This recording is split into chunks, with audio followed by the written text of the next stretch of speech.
저희 학생 여러분, 오늘까지 수업을 하면은 이제 할 얘기는 다 한 것 같아요.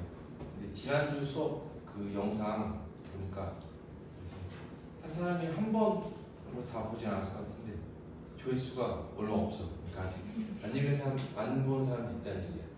근데 오늘 좀 재밌어요.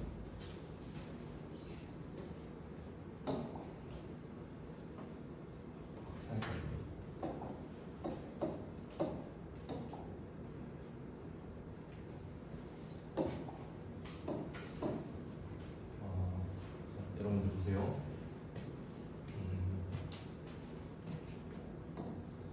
우리가 변수를 게이트 연결두고 VGS라는 거는 VG 빼기 VS라는 거죠. VS는 예를 들어 0볼트 걸려 있으니까 VG에다가 0, 1, 2, 3 하면은 그게 VGS랑 같아요. 그런데 우리가 NMOS를 만들고요. VGS를 하면 이렇게 나옵니다.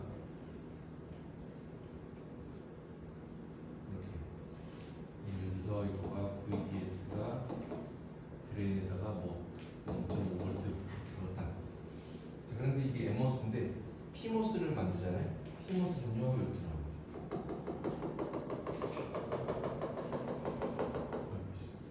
이렇게 나와. 구별하려 점선으로 했어요. 자, 그러면은 내가 그냥 이렇게 생각해요. 두 개를 이제 연결할 거거든요. 그래서 MOS랑 PMOS랑 그러면 컴플레멘터리 상호 보완적인 그래가지고 컴플레멘터리 모스에서 CMOS라는 걸 만들어줘요. 인버터라고 하는 거는 인버터 그러면 이제 내가 1 집어넣으면은 결과가 0 나오고 0 집어넣으면 1 나오고 이렇게 반대로 나오는 걸 인버터라고 그래요. 그렇죠? CMOS를 이용해서 인버터를 만든다. MOS, PMOS 이렇게 연결되어 있는데 이거를 이렇게 생각해보세요. 내가 만약에 게이트 전압을 0V고 그냥 숫자라고 하자.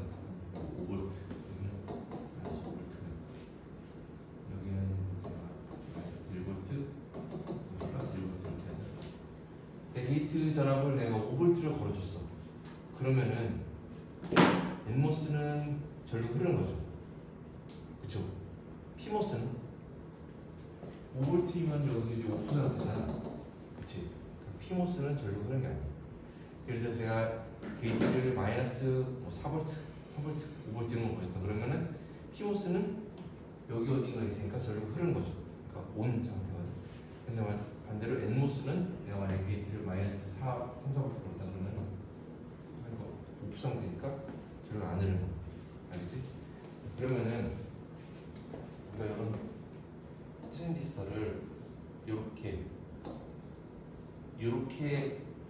그리는데 이걸 뒤집었어. 옆으로 세웠어. 자, 그래갖고 이 위에 빵이 있으면 이게 PMOS고 없으면 NMOS라고 하죠.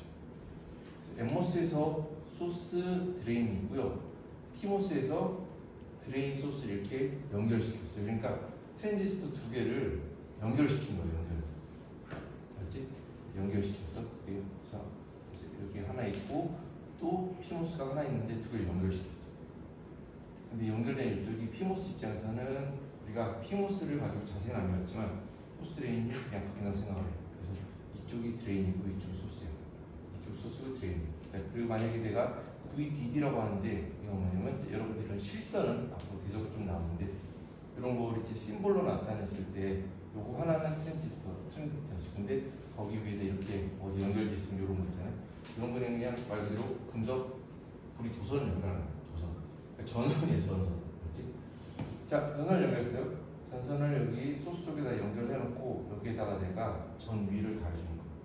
VDD라는 거는 디바이스 드라이빙 볼테이지 해가지고 내가 이걸 이제 동작시키는데 에너지가 있어야 될 거 아니에요. 전원을 걸어야지 뭐 동력을 할 거 아니에요. 그래서 여기다가 예를 들어서 3V, 2V 이런 식으로 전압을 가해줘. 자, 그리고 여기 이렇게 그린 다음에 이만큼의 공간을 띄고 하나 그린다 그랬죠. 그럼 이쪽이 게이트, 한쪽이 소스, 한쪽이 드레인. 위쪽이 이제 게이트예요, 게이트. 알죠? 자, 근데 이쪽 보니까 이쪽에 게이트 있고 이쪽 게이트 있는데 둘을 도선을 연결했어. 그리고 하나 연결했어. 왜냐면은 NMOS, PMOS가 있는데 위쪽에 게이트를 이제 내가 여기다 전압 전압인가 하고 전압인가 하잖아요. 그때 걔네들을 같이 묶어버렸어. 묶어서 하면은 내가 여기서 내가 1V를 건다 그러면요. 도선에서는 전이 참 없죠. 근데 여기서 예를 들어서 3V를 갔다. 그러면 여기 요 위치 도선 여기서 3V. 3V. 다 3V. 그러니까 얘랑 N이랑 P를 이렇게 묶어놓고 내가 여기다가 V인 하는 데다가 내가 1V, 2V, 3V 가면요. 이 게이트 쪽에 전압이 N이랑 P랑 똑같은 게 동시에 가요. 이해되죠? 똑같은 게 동시에 가요. 그게 이 말이에요. 네, 여기서 그렇게 해놓고 얘는 개별적으로 엠모스 특성을 제거했더니 이렇게 나왔어. 개별적으로 피모스 특성을 제거했더니 이렇게 나온 거 이제 뒤집어가지고 이렇게 나왔어. 이렇게 해놓고 이제 게이트를 묶어놨어. 그러면 내가 여기서 5V를 가있다. 플러스 5V를 가있다. 그러면은 여긴 거잖아. 그러면은 엠모스는 뭐야? 켜있는 거지. 저 흐르는 거지. 피모스는 안 내려줘. 그래서 이렇게 묶어놓고 전압을 하나 딱 하면 이제 동시에 똑같은 전압이 가해지는 거예요. 그렇죠? 자, 그러면은 봅시다. 여기에서 만약에 내가 Vin 그리고 Vin vs Vout이야. 내가 이걸 입력해가지고요. 여기서 나오는 걸 한번 보는 거예요. 자, 여기 CL 되어 있는데요. 이건 지금 보면은 복잡하거든. 지금 생각하지 마. CL 이건 생각하지 마. 그림 그려져 있죠. 자, 그래서 이제는 소스 드레인 해가지고 두 개를 묶어놨다 그랬죠. 연결시켜놨다 그랬잖아요. 연결시키는데 내가 구리배선 연결해가지고요. 여기 Vout이라고 해요. 그러면 이거는 뭐냐면 여기 이제 0V 기준으로 이 위치가 지금 전압이 몇 볼트가 나오는지 보이시는 거예요. 딱 하면은 여기에서 지금 전압이 몇 볼트가 나온 걸 읽는 거예요. 자, 그러면 이제 할 건 뭐냐면 내가 Vin을 이렇게 쭉 바꿔줬을 때 Vout이 어떻게 되냐를 보는 거예요. 자, V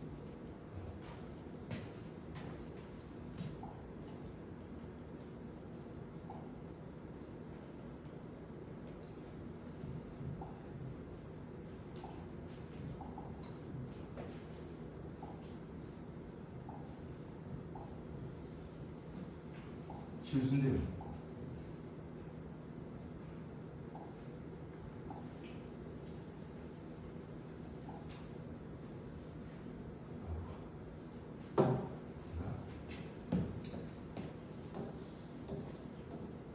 내가 이걸 어떻게 해야 따라서 아웃이 어떻게 되냐를 보는 거야. 자, 여기에서 우리가 엠모스 피모스 이렇게 해놨죠. 내가 만약에 게이트 전압을 이제 여기에서 이제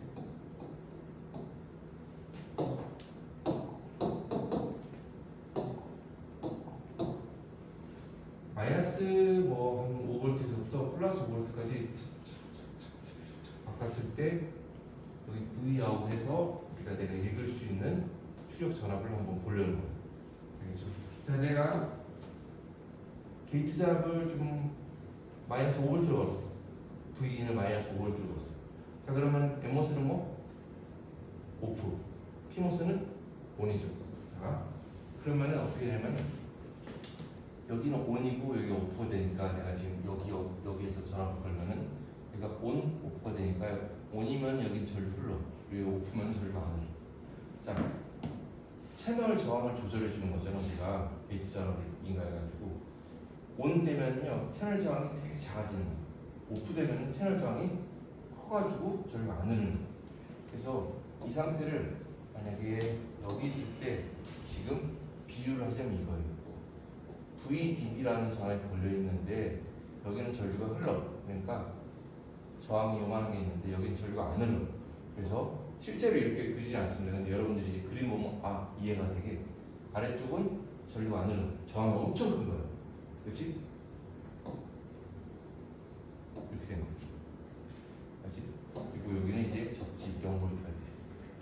그러면 내가 여기에서 이 포인트에서 V 아웃을 읽으면 여기에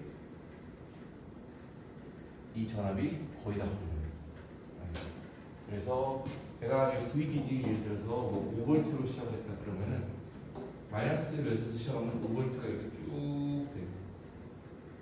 내가 이거 하는 동안에는 계속 V9이 저걸로 나와. 자, 이제 반대 상황이 이제 내가 V인을 하다가 어느 순간 이제 이쪽으로 변해졌어. 그러면 이제 반대가 되죠. P모스는 저리가 안 흘러. N모스는 저리가 흘러. 그거를 한번 볼래요? 그 상황을 내가 이제 그림으로 나타내면 반대 상황이 되는 거예요. VDD 전압이 뭐 3분의 몇 이렇게 걸려 있는데 이제는 위쪽이 저리가 안 흘러. 그러니까 저항이 엄청 커요 여기 P모스가. 근데 그 다음에 N모스는 저리가 흐르니까 저항이 작은 거예요. 자, 그랬을 때 내가 여기에서 V 아웃을 넣어보면요. 전체 VDD 5V라고 그랬어? 5V. 5V에서 여기는 5V보다 아주 작은 거의 0V에 가까운 전압이 일으켜지는 거예요. 그래서 어떻게 되냐면 얘가 쭉 오다가 어느 순간 이렇게 돼가지고 여기는 5V, 여기는 거의 0V인 전압이 일어나죠. 자, 내가 인풋을 뭐 마이너스 5V 했을 때는요 5V가 나고요. 플러스 인풋을 플러스 5V를 할 때는요 그때 거의 0V가 나고. 이걸 넣으면은 높은 게 나오고 높은 걸 넣으면 나중에 나와. 인풋을 내가 낮은 걸 넣으면 높은 걸 나오고 높은 게 나오고 높은 걸 넣으면은 V9이 낮은 게 나와. 그래서 그렇다고 이제 매번 마이너스 5 플러스 그런 게 아니라 이제 이거를 이제 읽을 때는 높은 걸 1, 낮은 걸 0 이렇게 읽거든. 그래서 뭐냐면 내가 0을 넣으면 1이 나오고 1을 넣으면 0이 나온다. 그래서 CMOS를 이용한 인버터를 구성할 수가 있는 거야. 사실 다 이게 다 디지털이잖아. 아니 이게 디지털 신호잖아. 그러니까 1년 1년 이걸 하려면 이제 우리 CPU나 그거 안에다가 이거를 이제 몇십억 개, 100억 개를 집어넣는 거. 그래서 그걸 연산하는 거. 알겠죠? 이 내용 중요합니다. 이거지. 내가 만약에 피모스를 만들었는데 만약에 이렇게 돼 있다. 그러면은 구별이 확실히 되는데 내 피모스를 만들었는데 이렇게 해가지고 N모스랑 겹친다고 해보세요. 그러면은 여기에서 이게 좋은 인버터다라고 하는 거는 좋은 인버터다라고 하는 거는 이게 빡 이렇게 돼야지 좋은 거거든. 실험 확실히 되는 거거든. 근데 만약에 지금 예를 들어서 N모스랑 P모스랑 이런 식으로 겹쳐있다. 그러면 이게 이런 식으로 나오겠지. 눕겠지. 하고 앉아. 자, 서인가랑 누군가랑 이런 거 있을 때 구별하려면 우리가 미분 개념 적용하면 되죠. 이걸 X축에 대해서 이제 미분을 해주면은 먼저 이 빡빡 돼 있던 거는 여기서 이렇게 여기에서 기울기가 이렇게 쓰겠죠. 근데 만약에 누워있는 거 하면은 기울기가 뭐 이런 식으로 낮게 나오겠지. 그래서 우리가 높게 나오고 낮게 나오고 여기서 이제 기울기가 급격하면 이게 값이 딱 높게 나오거든. 높게 나올수록 성능이 좋은 거겠죠. 그렇죠. 그래서 이런 걸로 우리가 개인 값이라고 해요. 이분 값 하면 그래서 화면 한번 보면은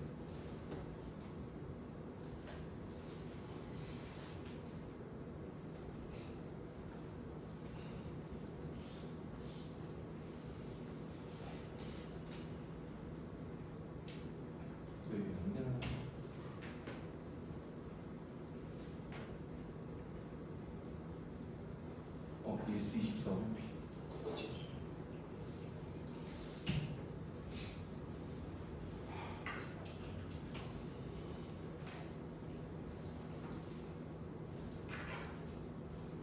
이따 보자.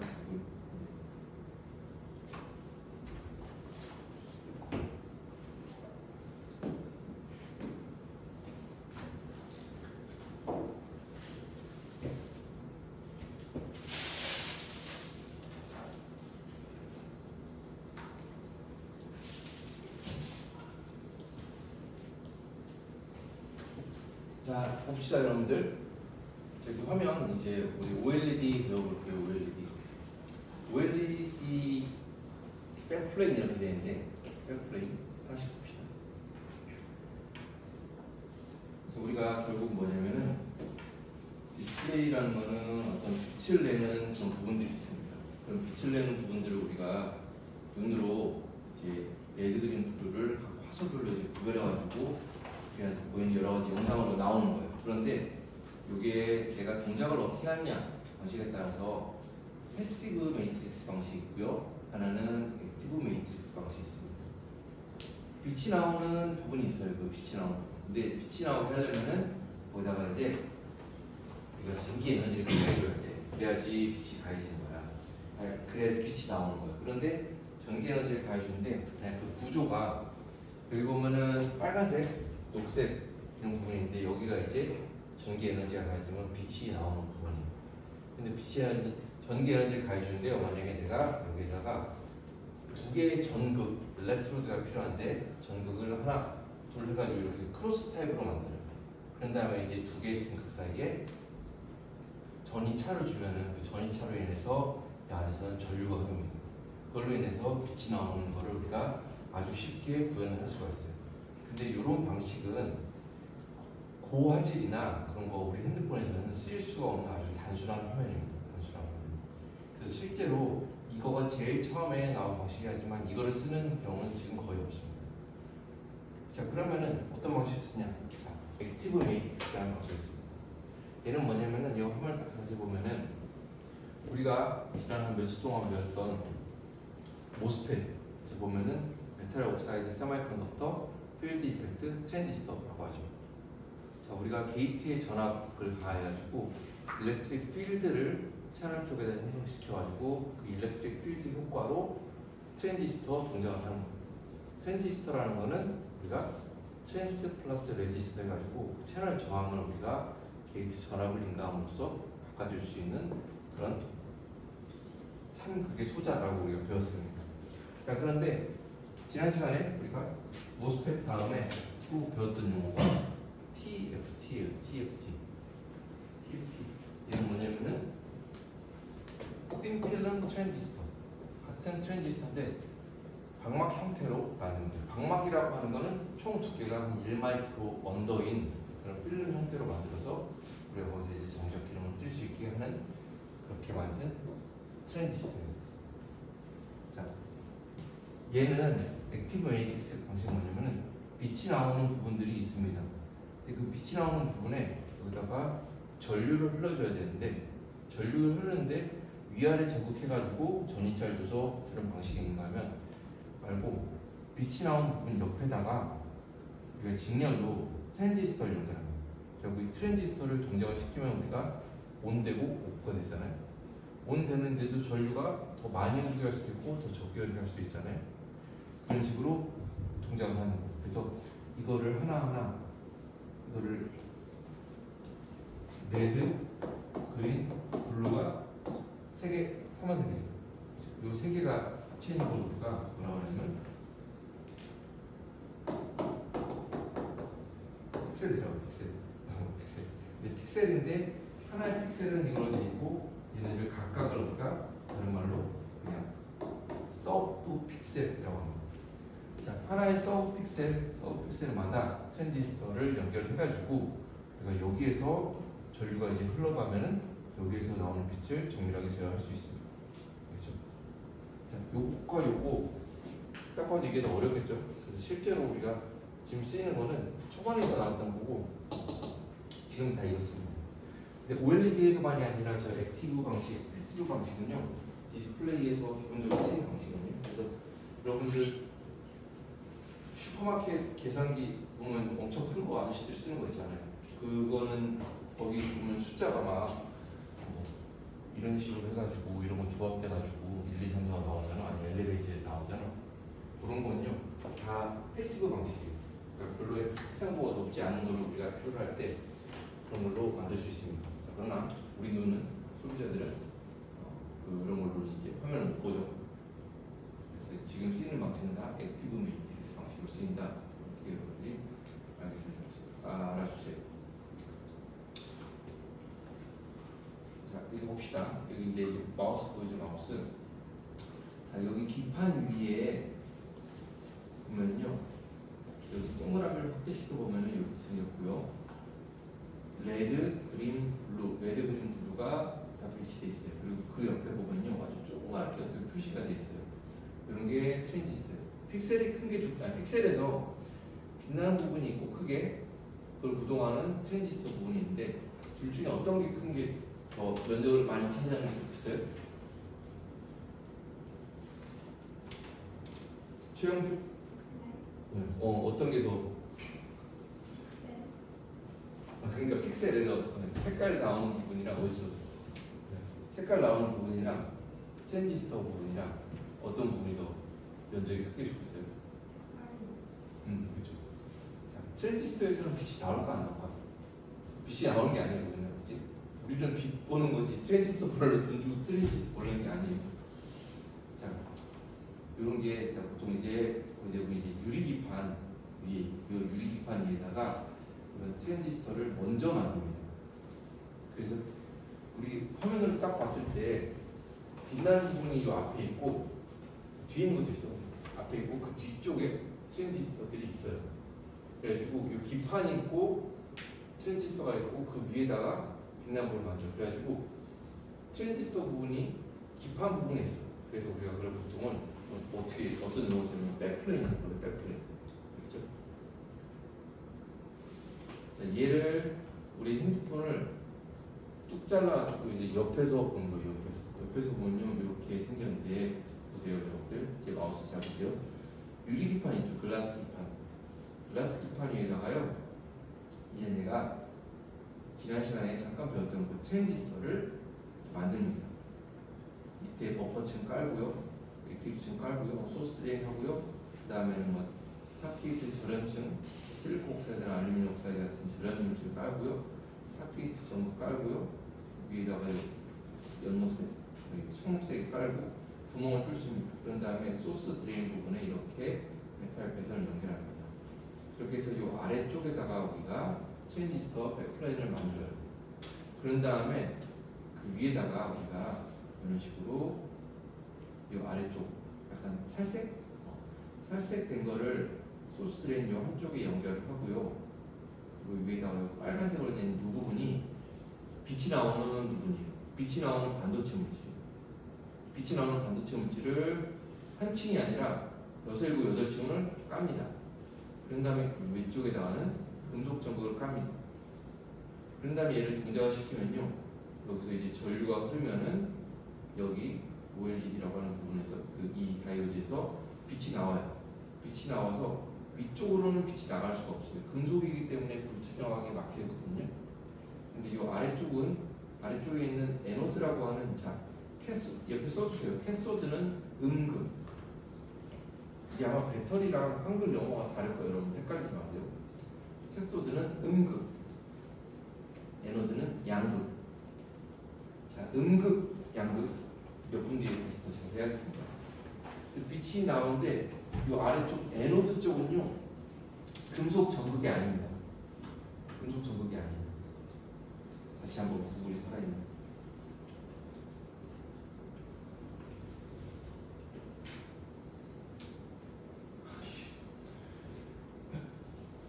이쪽은 전기가 통하는데요.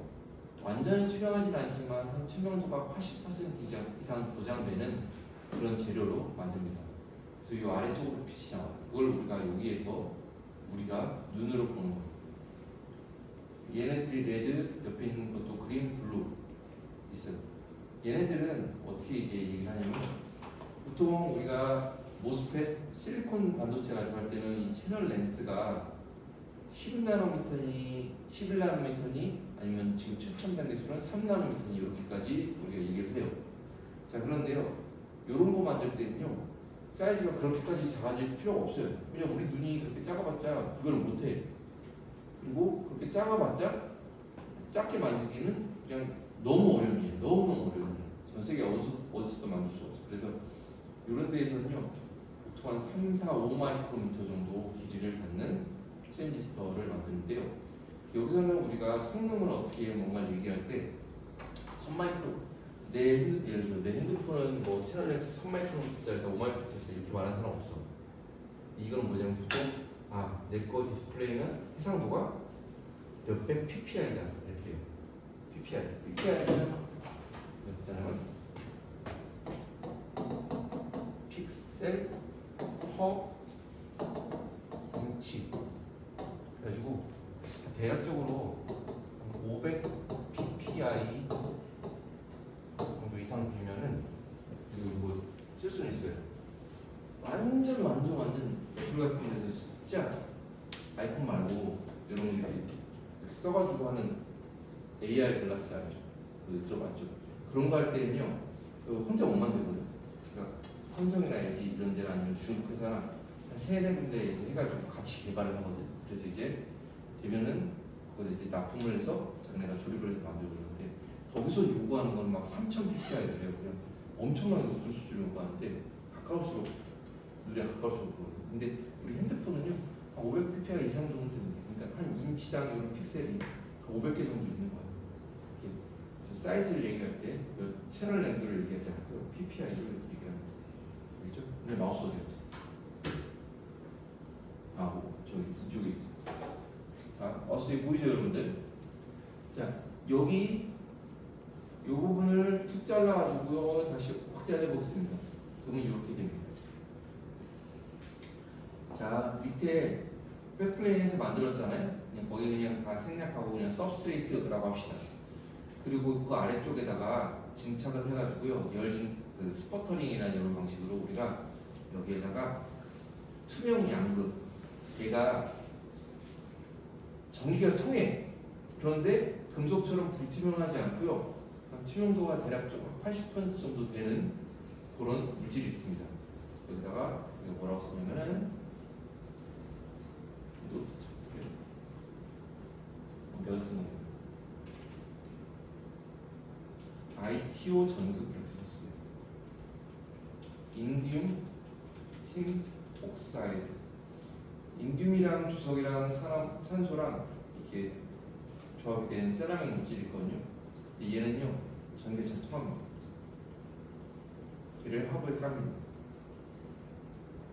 그런 다음에 그 위쪽에다가 유기물을 우리가 유기 반도체 물질을요, 열 증착법으로 한 층 우리가 쌓아놔서 패터닝을 합니다. 그래서 요번 과목에서는 여기에 대해서는 자세히 배울 수 없는데, 시간상 그냥 말했죠. 그냥 비공식 비교과 하나 만들 거고, 8월 마지막 주에나 마지막 셋째 넷째 주에나 이렇게 시간 되는 사람들이랑 성적 되는 사람들 이제 중에서 하겠다는 사람 불러가지고요, 그래서 여기도 자세히 배우겠습니다. 어떻게 만드는지. 자, 그리고 그 위에다가 캐소드 양극 금속을 이렇게 붙여요. 증착을 해요.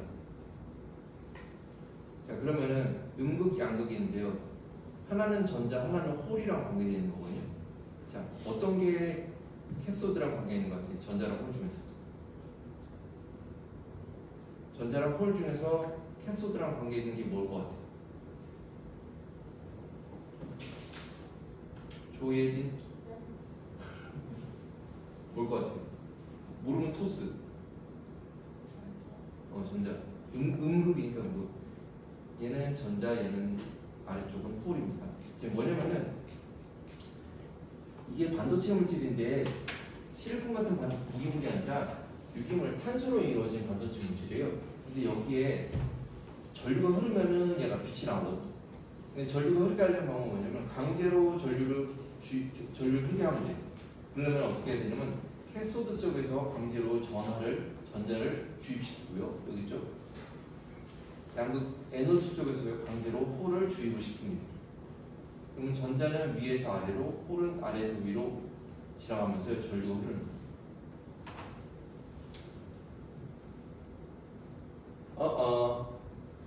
맞구나 이거. 여기.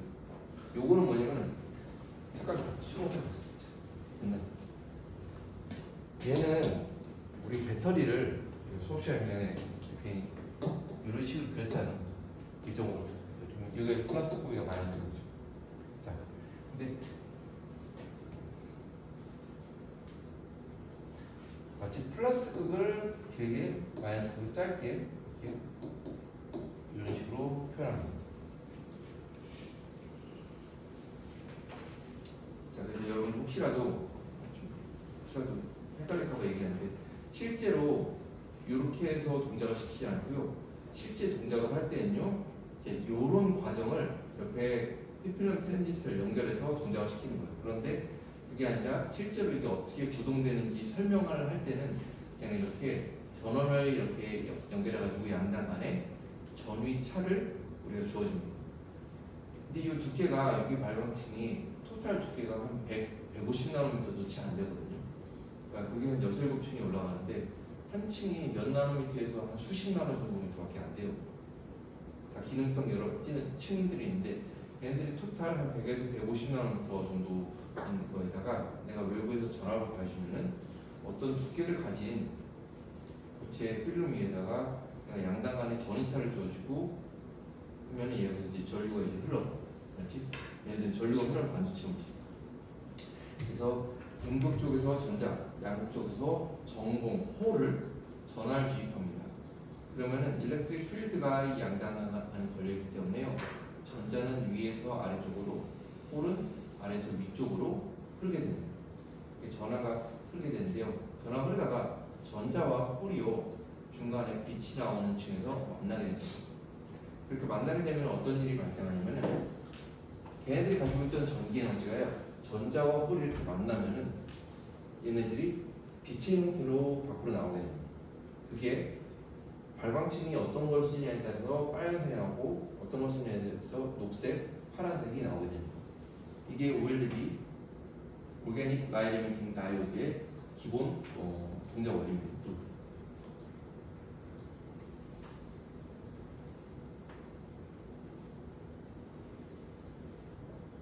자, 그래서 OLED, 오르게닉 라이트 에미팅 다이오드라는 단어는요, 우리 이 중에서 모르는 단어 하나도 없어. 다이오드 배웠고, 오르게닉은 탄소로 이루어진 물질이고요, 라이트 에미팅은요 합쳐가지고 이게 형용사처럼 이렇게 수식을 하는 거죠. 빛을 발하는. 자, 반도체 성질의 유기물 재료를 이용하여 제작한 발광 소재를요, 빛을 발한다. 발광 소재를 우리가 OLED라고 합니다. OLED.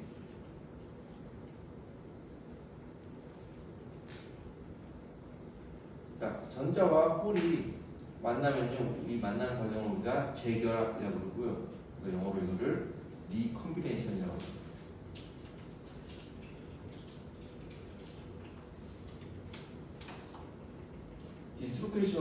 디스로케이션도 여러분들 수업 시간에 파지티브가 있고 네거티브가 있잖아요. 변형을 이렇게 가다 이렇게 만나면 어떻게 돼? 만나면 폭발해? 만나면 소멸 되지. 그런 것처럼 이 전자와 홀이 이 고체 내에서 이동을 하다가 만나면요, 얘네들이 가지고 있던 에너지가 밖으로 방출돼요. 근데 그게 100%는 아니고 100% 효율은 아니고 빛의 형태로 방출됩니다. 그게 우리 눈으로 보입니다. 자, 그래서 우리는요, 여기에다가 전원 코드 꼽아가지고 전기 에너지를 가해가지고요, 우리가 빛 에너지로 바꾼 거예요. 알겠죠? 전기 에너지를 가해서 우리가 빛 에너지를 바꾼 걸 우리 눈으로 보고 화면으로 보는 겁니다. 자, 여기는 이걸 다 하나씩 하려면 이게 1시간 걸리거든요.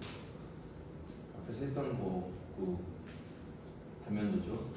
카니에 트랜지스터 만들고요. 소스의 한쪽을 우리가 에노드 연결하고요. 발광층 쌓고요. 그리고 위쪽에다가 캐소드 연결하고요. 그 다음에 얘를 이제 동작시켜서 전류가 흐르면은 여기 통과하면서 여기서 이제 빛이 나옵니다. 자, 그런데 여러 가지 기술이 있는데 뭐 인캡슐레이션 이런 것도 되게 중요하고요. 이런 픽셀 하나하나를 패터닝하는 게 되게 중요하거든요. 사실 패터닝을 안 하면은 색깔을 구별할 수 없습니다. 레드, 그린, 블루를 하려면은 각각의 거의 비슷한 사이즈로 만들어야 돼요. 인캡슐레이션 또는 패스레이션 이건 뭐냐면요, 기본적으로 어떤 전자제품 만들었을 때 얘가 공기 중에서 노출돼가지고 좋은 게 하나도 없어요. 산소랑 반응하고 수분이랑 만나게 됩니다. 근데 특별히 이 올레드 물질에서 이 발광층 올게닉 물질은요, 아주 더 수분에 아주 민감합니다. 그래서 다 만들고 나서요, 이 안테나 게터라고 하는 거는 수분 같은 거를 잡아먹는 이제 물질이거든요. 그런 걸 넣고 위에 말 그대로 그냥 접착제를 빡 해가지고 완전히 팍 막아버려요. 외부에서 공기가 못 들어오게. 알지? 자, 그런 과정이 인캡슐레이션인데요. 이런 것도 되게 중요합니다. 학교에서 많이 안 해. 이게 논문이 안 돼. 그리고 얘도 내가 어떤 새로운 물질을 합성했다. 뭐 그거에 따라서 이제 색깔이 어떻게 나오냐, 전류가 얼마나 흐르냐 이런 것도 이제 실험하는 것도 있겠고요. 수명이 얼마나 되느냐, 뭐 똑같은 빛을 내더라도 열 에너지로도 나오고 빛 에너지로 나오는데 우리가 원하는 건 빛 에너지거든요. 열 에너지 원하는 거 아무것도 없거든요. 자, 그런 것도 있고요. 자, 또 하나 또 중요한 거는 요 안에 TFT, 얘가 얼마나 성능이 좋느냐가 사실은 OLED의 성능을 좌지우지합니다.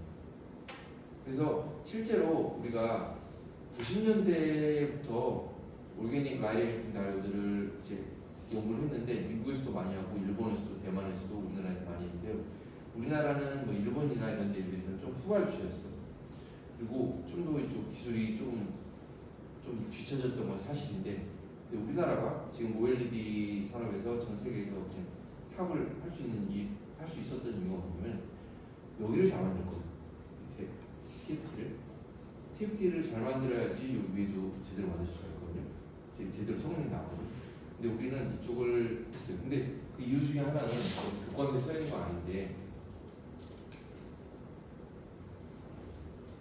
그 전에 삼성이나 하이닉스 전신이었던 현대전자 이런 데서 실리콘 웨이퍼에다가 반도체를 만들어서 메모리 반도체 이런 걸 만들어서 팔았어요. 근데 메모리 반도체의 기본 구조가 원 트랜지스터 원 C, 줄여서 우리가 영상을 보는 학생들 알겠지만 원 T 원 C 구조거든요. 트랜지스터 하나, 캐패시터 하나가 붙어있는 이런 구조인데, 이런 구조가 어디에 좀 많이 쓰였냐면요, 우리가 지금 OLED가 지금 앞으로 대세인데, 이거가 대세이기 전에 2000년대 초 2010년도까지 뭐였냐면 우리가 지금 대부분 아직도 모니터가 쓰고 있는 LCD 모니터는 LCD 화면이요 대세였어요. LCD는 뭐예요? 하자면 리퀴드 크리스탈 디스플레이, 이게 대세였어요. 근데 이것도 마찬가지로 구동을 하는데 이제 백플레인이 필요합니다. 근데 그 백플레인이 기본 구조가 원T 원C였어요. 그러니까 사람들이 어라? 같은 전자회사에서 삼성에서 이제 반도체도 하고 디스플레이도 하려고 하는데 보니까 반도체에서 하던 구조랑 뭐 똑같네? 원T 원C 그래갖고 해보자. 하던 거면 이제 자신감이잖아. 그랬어. 그다음에 여기서 이제 잘했어. 근데 이제 중국이 치고 들어왔어.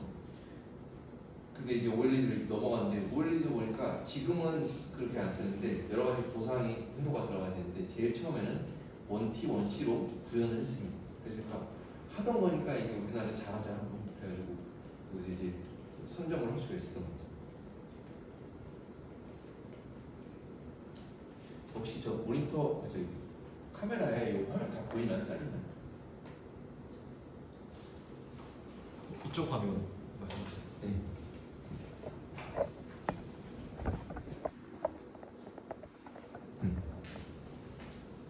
여기서 소라. 트랜지스터, 핀필러 트랜지스터라는 건 무엇인가? 얘는 뭐냐면 어떤 기능을 하냐면 크게 세 가지 기능을 합니다. 자, 첫째는 얘는 정기적인 스위치입니다.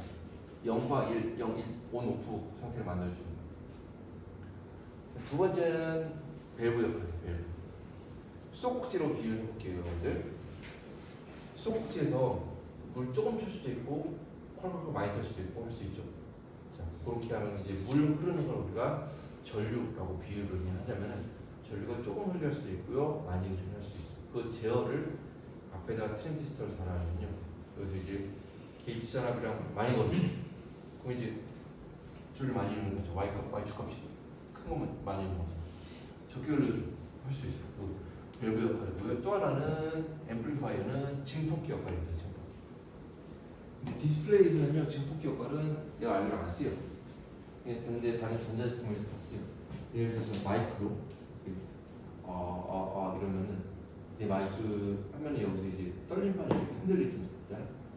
그게 이제 전기 신호로 바뀌는데 그거를 신호가 예를 들어서 1이 들어갔으면요 안에 증폭 기억과 하는 그런 트랜지스터가 달려있으면요 그게 더 크게 신호가 가요. 그걸 이제 스피커에 연결. 그러면은 나는 여기서 이만큼 있는데 스피커에서 크게 들리는 그러니까 그런 역할을 하는 게 증폭기입니다. 증폭기. 여기서 증폭기는 아직. 자 보세요. 그래서 TFT LCD라는 그냥 우리 LCD 거기에서는요 백플레인에서 얘가 쓰였었는데 우리가 지난 시간에 배웠던 지지난 주에 배웠던 채널 물질로 쓰이는 대표적인 세 가지가 첫 번째 아모포 실리콘, 두 번째 LTPS, 세 번째 옥사이드 반도체 인능 관련 진 옥사이드 이그조 IGZ2를 놓고 기억하라고 했죠. 아모포 실리콘을 가지고 예전에 TFT LCD를 구동을 했어요. 그때 TFT의 역할이 뭐였냐면 단순히 스위치 역할이었어요. 0, 1 딱 켜지기만 하면 됐거든. 거기서는 이제 전류 통해서 뭐 불을 내주고 그런 게 전혀 아니에요. 좀 이따 할게요. 여기에서는요 스위치 역할을 했기 때문에 얘는 성능이 아주 좋지 않아도 뭐 괜찮았습니다. 아까 저는 지난 시간에 뭐 표에서 봤죠. 이동도가 아모포 실리콘이 0.1에서 1로 제일 낮고 LTPS가 제일 좋고 옥사이드가 이동도가 한 10에서 20, 수십 정도로 중간 정도라고 했죠. 근데 아모포 실리콘이 제일 낮았는데 그렇게 낮았어도 얘가 TFT LCD에서는 그걸 쓰는데 큰 문제가 안 됐습니다. 자 그런데 여기에서는 OLED에서는요 중요 역할이 뭐냐면은 TFT가 밸브 역할이에요. 그러니까 전류값을 조절하는 거예요. 조절. 내가 게이트 전압을 예를 들어서 NMOS를 쓴다. 그러면 게이트 전압을 0, 1, 2, 3, 4, 5, 6, 7 이렇게 있고 10V 한다 이러면은 거기에서 게이트 전압을 내가 크게 해주는 게 마치 수도꼭지에서 여기는 이제 바깥이 1기압이잖아. 근데 여기 연결되어 있는 저 끝에는 수압이 더 높은 데잖아. 근데 여기 막혀 있으면 불이 안 나오는데 딱 틀면은 양단간에 마치 전기차가 있는 것처럼 압력 차이가 나서 물이 나오는 거잖아. 근데 물이 나오는데 내가 얘를 게이트 전압을 0V 그냥 그래서 0V에서 이렇게 켜지는 NMOS라고 해보세요. 0V를 해놨으면 안 흘려. 근데 1로 하면 졸졸졸 흐르지. 2로 하면은 더 졸졸 흐르는데 막 크게 해버리면 예를 들어서 한 10V 걸어주면은 물이 콸콸콸 나오죠. 전류에 흐르는 양을 우리가 게이트로 조절할 수가 있는 거죠. 그렇죠?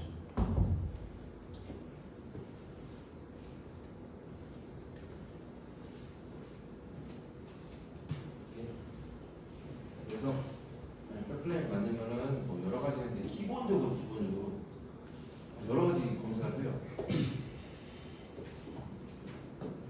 근데 기본적으로는 당연히 우리가 수업 시간에 배웠던 그리고 숙제로 내줬던 트랜스퍼 거부 측정해야 되고 아웃풋 거부 측정해야 돼요. 게이트 전압에 따른 드레인 커런트, 드레인 전압에 따른 드레인 커런트 얘네들이 측정하셔요. 그래서 여러분들 이거 이해를 못하고 들어오면 안 됩니다. 그리고 밑에 모스 TFT는 뭐막 되는데요. 지금 이렇게 복잡한 설명까지는 안 하고 그냥 줄쳐 있는 부분이랑 제가 말한 거 있잖아요. 그런 거는 그냥 좀 말아주시면 되겠습니다. 자, 글라스 기판에다가 먼저 백플레인을 만들어야 되는데 그걸 제대로 만들어야 되는데 자, 크게 두 가지 구조가 있다고 그랬죠. 게이트 전극 부분이 채널에 비해서 채널 밑에 있는 마튼 게이트 구조나 채널보다 위에 있는 탑 게이트 구조. 그래서 다른 말로 얘는 스태거드 구조, 얘는 코플라너 구조. 여러분,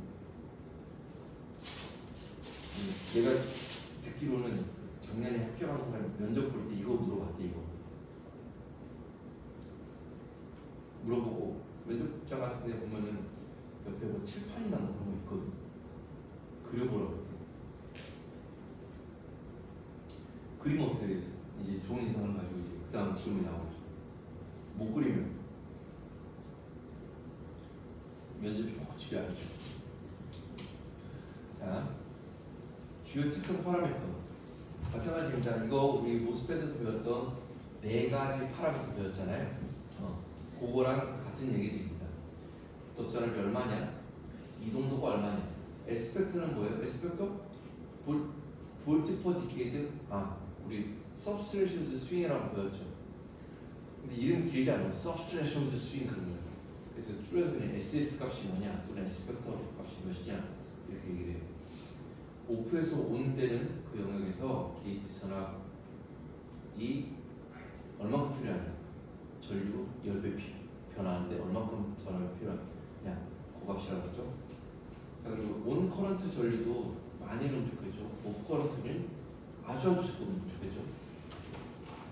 그래서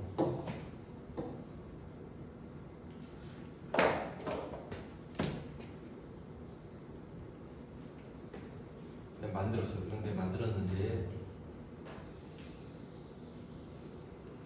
해가지고 내 동작 범위 내에 여기서 뭐 50 마이크로 암페어가 흘렀어. 근데 여기는 예를 들어서 1 피코 암페어가 흘렀어. 피코는 시간에서 12승이죠. 그렇죠? 자, 여러분들 여기는요 낮으면 낮을수록 좋습니다. 여기는요 높으면 높을수록 좋아요. 알겠지? 감이 있어야지. 여기가 뭐 밀리암페어 이렇게는요 실리콘으로 모스펫을 만들면 여기는 밀리암페어 수준의 전류가 흐르거든요. 수십 밀리암페어도 흐르거든요. 그러니까 여러분들 이거 그러니까 좀 감이 있어야 돼요. 1암페어 그러잖아요. 1암페어 1초당 1쿨롱 쿨롱 퍼 세컨이니까 1초당 1쿨롱의 전하량이 어떤 면적을 지나가면 그게 1암페어거든요. 근데 그게 어마무시하게 큰 숫자예요. 그래서 밀리 소문자로 쓰고요. 알지? 밀리암페어 이렇게 하는데 그 LTPS 그런 거라 아니면 옥사이드로 만들면요 밀리암페어까지는 좀 힘들어. 밀리암페어까지 안 나와. 수십 마이크로암페어 수백 마이크로암페어까지 정도 나오지 밀리암페어까지는 좀 나오기 힘듭니다. 알겠죠? 그리고 얘도 작으면 작을수록 좋아요.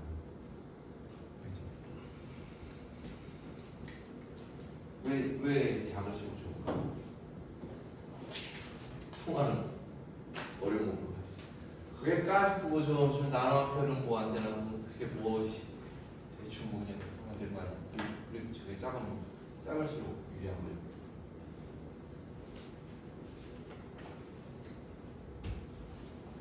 패스요. 패스 누구한테? 자, 왜 그럴까?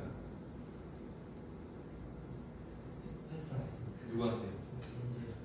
했어야지. 자, 여러분들 이제 온 오프 상태가 돼야 되는데, 그러니까 픽셀이라는 게 우리가 레드, 그린, 블루가 이제 켜져야 돼. 잘 켜져야 되는데 다 켜지면 흰색이야. 근데 화면에는 검정색도 그냥 많잖아. 그리고 화면이 아예 지금 내가 안 보고 있다 그러면 꺼져 있는 상태잖아. 꺼져 있는 상태에서는 이제 블랙이니까 레드, 그린, 블루가 다 꺼져 있어야 되거든. 다 꺼져 있으려면 전류가 안 흘러야 돼. 각 서브 픽셀마다 전류가 안 흘러야지 이제. 그런데 전류가 안 흐르는데 안 흐르는 정도가 얼만큼부터 안 흐르는 거야. 사실은 낮으면 낮을수록 좋은 거거든. 피코암페어 그러면 저 빛 안 나와요. 뭐 1나노암페어 빛 안 나와. 근데 1나노암페어 내 오프 상태가 1나노암페어야. 그러면은 나는 분명히 꺼졌다고 생각했는데 꺼졌다고 그냥 놔뒀는데 반나절이니까 배터리가 다 닳아있어. 안 되겠지. 꺼지려면 확실히 꺼져야 되겠지. 좀 말이 그런가? 꺼져야 확실히 꺼져. 이게 낮으면 낮을수록 좋습니다. 그래서 같은 재료라도 이게 같은 재료는 뭐 만들었는데 어떤 제품에서는 이게 되게 낮아. 그럼 그게 더 유리한 거야. 하여 보이는 선명도 이런 문제가 아니라 선명도는 뭐 관계가 있지. 근데 그것도 문제인데 TV에서는 큰 상관없어. 모바일 같은 데서는요 오프 확실히 돼야 돼. 요 밑에 요 그림은요 여러분들 지금 가지 마세요. 이거 하려면 이제 고체물일 때부터 얘기를 했어야 되는데 다 기억이 안 날 겁니다. 제너지입니다. 자, 주요 파라미터 추출법. 이거 전에 앞에 얘기했던 건데, 자, 문턱 전압을 내가 추출할 때 자, 이거 여러분들 이거 로그 스케일로 지금 본 거죠? 로그 스케일은 이렇게 나오고 리니어 스케일은 여러분들 이런 식으로 나온 거겠죠? 그렇죠? 기억하고 있어야 돼. 자, 그런데 운동처럼을 외울 때 리니어 스케일에서 이렇게 돼가지고 여기 딱 접선 거서 운동처럼이 뭐 1볼트다, 2볼트다 아니면 마이너스로 나올 수도 있어요. 그래서 나와 있는데 리니어 스케일로 말고 이제 이게 뭐냐면 이만한 건 맞는 거예요 지금. 이만한 걸 만들어가지고 부분별로 해가지고 특성을 측정을 했는데 얘가 다 똑같이 나오진 않겠죠 특성이. 근데 그럴 때는 이렇게 하면은 너무 이게 사실은 눈 이렇게 하냐 눈 찍힌 감량에 따라서 이게 왔다 갔다 하거든. 그래서 어떻게 하냐면 각 위치별로 다 해놓으면요 막 이런 식으로 커브가 막 겹칩니다. 그럼 여기 이제 값을 우리가 어떤 표준표자 값을 이렇게 읽어야 되잖아요. 그럴 때 어떻게 하냐면 딱 어떤 정해진 커런트 값이 있어요. 컨스턴트 커런트를 정해가지고요. 여기서의 접하는 부분들을 다 읽어. 그런 식으로 ICC라고 했죠. ICC 컨스턴트 커런트 하나를 딱 정해. 그 다음에 거기에서 X 값을 읽어서 이것들이 얼마큼 나오냐 이렇게 읽을 수가 있습니다. 또는 앞에서 말한 대로 엑스트라폴레이션은 외상법 그래가지고 저것에 이제 딱 접선을 넣어가지고 읽는 법이 있습니다. 자, 이동도 우리가 기울기에서 구할 수 있다라고 얘기했죠. 이동도는 두 종류가 있습니다. 리니어랑 세츄레이션인데 그 식만 다르고 방식은 뭐 계산해서 하는 방식은 똑같아. 근데 숙제에서 리니어는 있었나? 하나만 냈던 것 같은데. 리니어과 세츄레이션만 해서 영상 보면서 보면은 둘 중에 하나만 하는 걸로 내가 했던 걸로 기억합니다. 서치에서 스윙, 이 식이 있는데 네. 각 포인트 읽으면 돼요. 오리진에서 이만큼 올라가는데 몇 볼트가 필요한지. 이 페이지 넘어갔습니다. 제가 앞에 했던 거랑 같은 얘기예요. 자, 그래서 또 중요한 얘기가 나오는데 이 페이지 잠깐 30초 줄 테니까 보세요.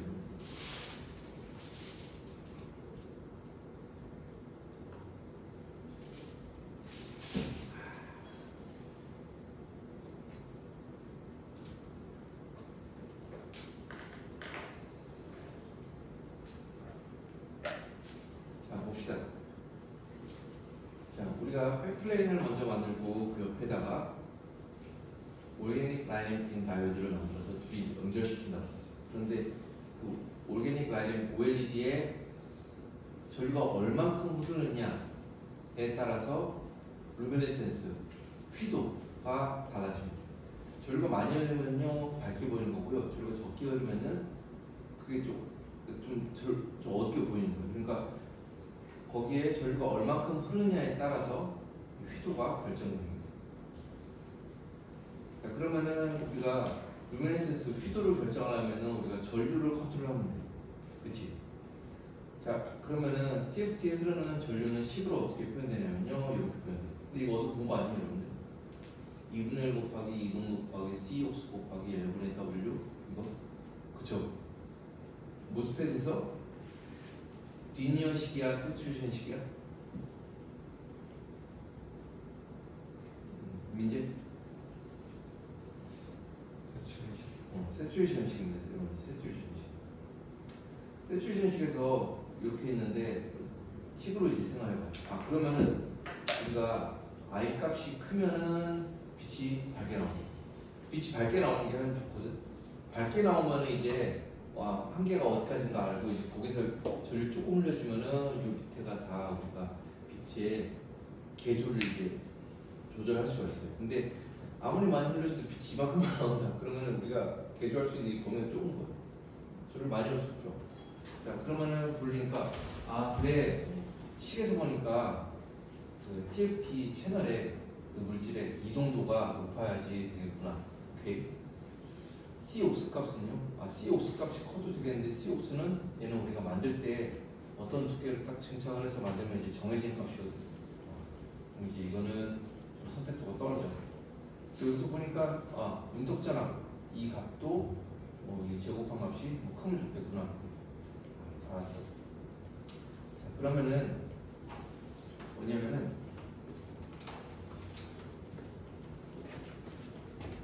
57분이네. 잠깐 쉬었다가 이 시간으로 3시 5분에 계속합시다.